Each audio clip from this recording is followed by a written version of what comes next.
আসসালামু আলাইকুম রহমতুল্লাহি বারাকাতু।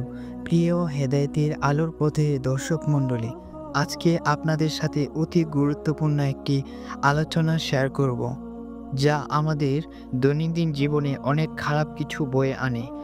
এই ভিডিওটি আপনাদের জীবনে অনেক গুরুত্বপূর্ণ ভূমিকা রাখবে ইনশাআল্লাহ। শত্রুর সঙ্গে কেমন ব্যবহার করতেন নবীজি? ইসলাম কি বলে শত্রুর সম্পর্কে?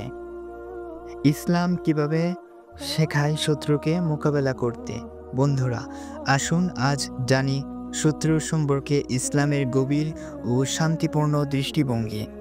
কোরআন আমাদের শিক্ষা দেয়, ভালো কাজ ও মন্দ কাজ এক নয়। তুমি মন্দের জবাবে উত্তম ব্যবহার করো, তাহলে যার সঙ্গে শত্রুতা আছে সে যেন হয়ে যায় অন্তরঙ্গ বন্ধু।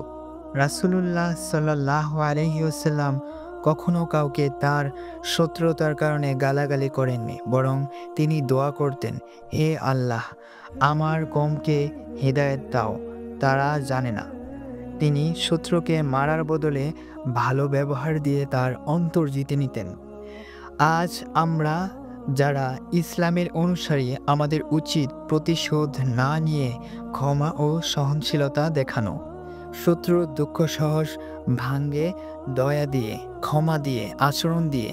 মনে রাখুন, ক্ষমা সেই ব্যক্তি করে যার হৃদয় আল্লাহর আলোয় উদ্যাসিত। শত্রুর উপর প্রতিশোধ নেওয়া সহজ, কিন্তু তার হৃদয় জয় করা, এটাই প্রকৃত মুসলমানের পরিচয়।